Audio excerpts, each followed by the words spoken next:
like I said, it was your hormones, right? Maybe a girl like chased around the bloody blackberry bush around here, but didn't do anything in. Didn't get any satisfaction. So, you know. No wonder you were scared about a marama.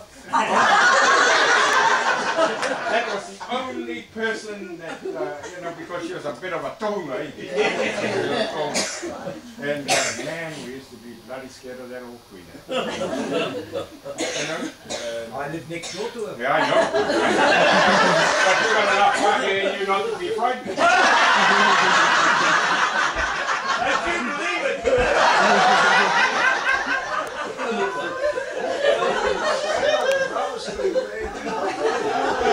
So I could imagine what went on in the house.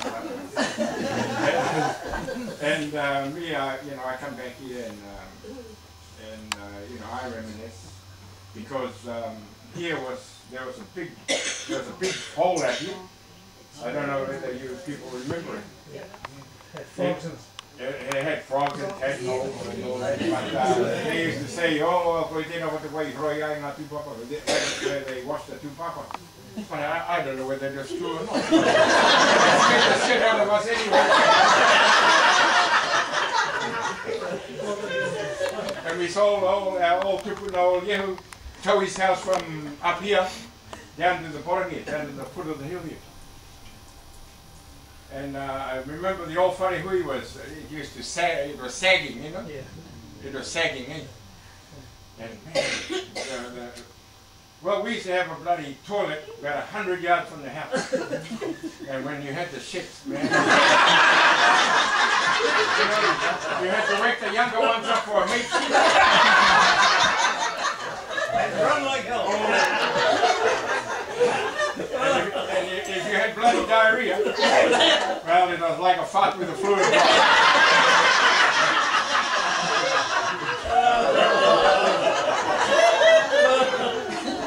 Yeah, so you know the stories of poor people. That was all of us. The whole bloody lot of us. You know, we grew up from meager, you know, meager beginnings. Yep. And we, you know, I appreciate it.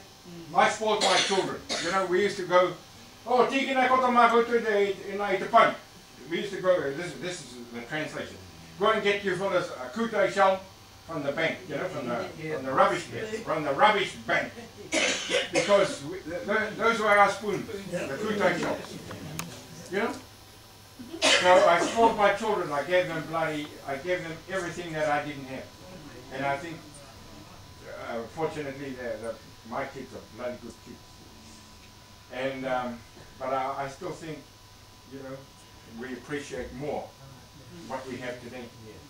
You know, when they bought the bones from the Ramaro, when they all came out of the bloody big hui here, the whole fence line here was, they had bags of skeletal remains.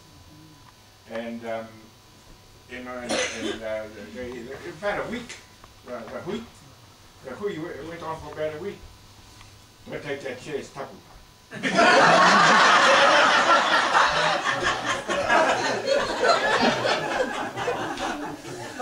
No, sit there.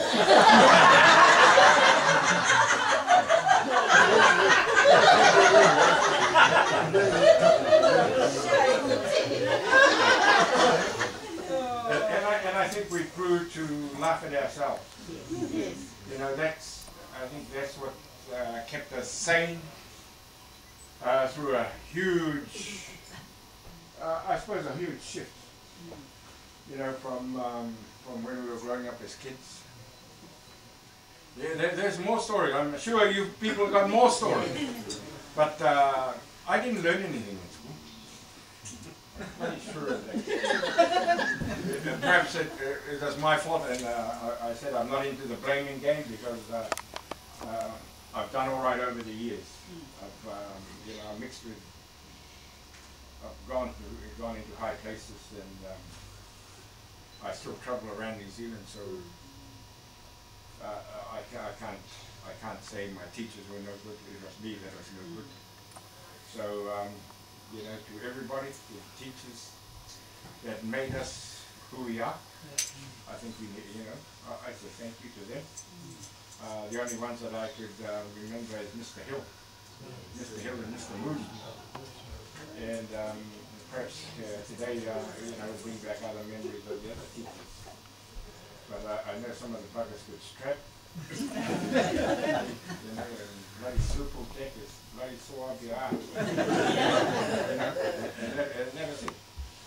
But, you know, looking back, I think it was all part of our journey. Yeah. It was all part of our journey, and you know, I learned to look back and appreciate what, you know, what we did here. And our old people, and I think, you know, as I said, I could name from Pakanae, you know, your old man and them up the top of the hill, the Kellys, you know, and the Caulfields. Yeah, so living in the valley here was, I think, was a good stepping stone. Wow, yes. And a good stepping stone for all of us. And our old people taught us how to look after people. You know? And we weren't allowed up here because we were only a nuisance. You know, so today, you know, you see the children helping in the kitchen. You know, the whole cycle has changed. And you know, we're not afraid. We're not afraid of the dark anymore because there's plenty of lights. The one thing that, as I said, you know, our toilet was about 100 yards from the house. And if you had a sore foot where at night, well, God help you. there were ghosts from that hill to the cemetery. There were ghosts everywhere. What a ghost. You know, that's all our old people talk about. Yeah. It was deliberate, eh? Oh, it was. Whether it was deliberate or true, I don't know, but who cares? For breakfast, dinner, and tea. And as a consequence, we were bloody scared. I was married and I had children, and I was still scared of ghosts. And the thing that, you know, that I thought was something that would never happen. I didn't ever think that I'd get a toilet inside my house. You know how very convenient, from the table to the toilet. I didn't think, you know, honestly, I didn't think it would ever happen in my lifetime. I was just so far away from the house. And I tell you, the bloody newspapers were hard. If you were lucky enough to have newspapers. I know bloody Kahikatua is pretty bad. You used to leave the imprint. So, you know, through all of us, through humble beginnings. And I think the thing is to appreciate one another. Appreciate our children and our grandchildren. Because they'll carry on this legacy. And there might be different stories, you know. And I thought, I had an uncle I thought should have been in all black. Because man, when he kicked your ass, he came off the ground. And I reckon he could have kicked from halfway. If he played football, he'd have kicked the goals from halfway. But they take out the